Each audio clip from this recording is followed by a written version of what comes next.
अस्सलाम वालेकुम दोस्तों, मैं हूं वजाहत। आप देख रहे हैं मेरा यूट्यूब चैनल चौधरी वजाहत। तो खुशामदीद करता हूं आपको अपने चैनल पे। इस वीडियो में खसूसी तौर पे आपको जो इंटरव्यू हो रहे हैं यूनान एम्बेसी इस्लामाबाद में, उनके बारे में इंफॉर्मेशन दूंगा। वहाँ पे पूछे जाने वाले सवालात के आपने किस तरह जवाब देने हैं ताकि आपका वीज़ा रिजेक्ट ना हो सके।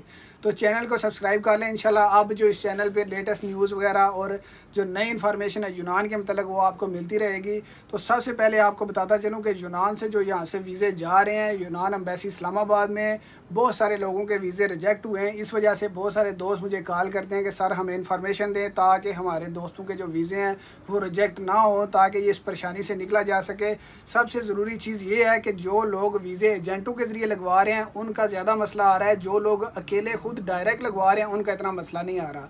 लेकिन फिर भी काफ़ी दोस्तों ने बताया कि सर हमने खुद अप्लाई किया था, हमारा ख़र्चा भी नहीं हुआ, लेकिन हमारा फिर भी इंटरव्यू रिजेक्ट हो चुका है। तो इस बारे में हमें कुछ बताएं ताकि हम इस मसले का हल निकाल सकें। तो सबसे पहली चीज़ जो है वो जो आपसे सवाल वगैरह पूछेंगे उनके जवाब आपने किस तरह देने हैं। खसूसी तौर पे मैं आपको 10 सवाल बताने वाला हूँ जो आपने याद करके तैयारी करके एम्बेसी में जाना है, ताकि जैसे ही वो आपसे सवाल पूछें आपने उसका सही जवाब दें और आपका वीज़ा आपको मिल सके। सबसे पहला सवाल जो होगा वो आपसे पूछेंगे कि आपने वीज़ा कैसे अप्लाई किया है, यानी कि आपने किसके रेफरेंस से वीज़ा अप्लाई किया है। तो आपने सही बात बतानी है, झूठ बिल्कुल नहीं बोलना कि हमारा जो रिलेटिव है, हमारा दोस्त है, कज़न है या चाचू मामू खालू, सही उसका नाम बताना है कि फ़लाँ बंदा हमारा उधर होता है, वो इस बेस पे रह रहा है, उसने हमारा वीज़ा भेजा है। अगर आपने सीधा बताया कि आप एजेंट के ज़रिए भेज रहे हैं तो एजेंटों के वीज़े नहीं लग रहे, उनका बहुत मसला आ रहा है। दूसरी बात वो पूछेंगे आपसे कि आप वहाँ पे क्या काम करने जा रहे हैं। आप क्या ज़मींदारी करने जा रहे हैं, होटल का काम करने जा रहे हैं, लेबर वर्क पे जा रहे हैं, या किस बेस पे आप जा रहे हैं, आप वहाँ पे जाके कौन सा काम करेंगे। तो आपका वीज़ा जिसने लगवाया होगा उसको पता होगा, यानी कि आपके मालिक के पास क्या चीज़ है। अगर गाय है, भेड़ है, बकरी है तो उसकी डिटेल आपने सही बतानी है कि सर मेरे मालिक के पास गायें हैं, भेड़ें हैं, या जो भी चीज़ है जितनी भी है आपने वो सही बतानी है कि 300 भेड़ें हैं, मैंने जाके उनको संभालना है। रोक लो। तो आपसे पूछा जाएगा कि आपके जो मालिक हैं वो आपको कितनी सैलरी देंगे।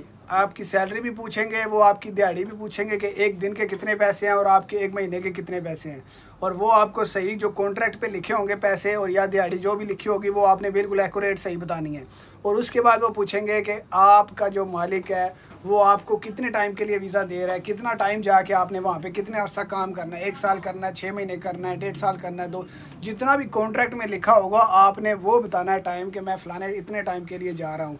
फिर वो आपसे पूछेंगे कि आपके उधर कितने रिलेटिव हैं, कौन कौन है, या फिर आपसे ये भी पूछ सकते हैं कि आप पूरे यूरोप में आपके रिश्तेदार हैं, आगे वाले मुल्कों में आपके रिश्तेदार हैं, क्या आप वीज़ा लेके अगले मुल्कों में तो नहीं जाएंगे। ये भी सवाल आपसे पूछेंगे। और उसके बाद आपसे ये भी पूछेंगे कि अगर आपको वहाँ से मालिक काम से निकाल देता है या फिर आपके साथ मालिक लड़ाई करता है तो आप वहाँ पे क्या करेंगे।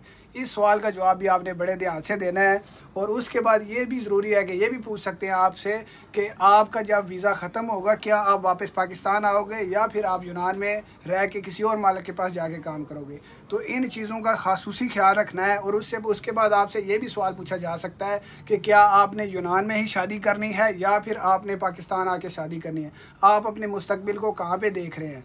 तो ये सारे सवाल हैं, इनकी अच्छे से तैयारी करनी है। ख़ास तौर पे ये जो शादी वाला सवाल है इसमें आपने कभी नहीं बताना कि आप यूनान में ही शादी करना करेंगे, इससे भी आपके वीज़ा रिजेक्ट होने के चांस ख़त्म हो सकते हैं। और उसके बाद आपने जो मालिक से लड़ाई होगी या कोई मसला होगा तो आपने बोलना है कि हम उसका लीगल तरीके से उसकी कार्रवाई करेंगे। मसलन अगर मालिक ने कुछ कहा है तो हम अपने लायर से रब्ता करेंगे, या कोई भी मसला होगा तो हम वकील के ज़रिए उस चीज़ को हैंडल करेंगे।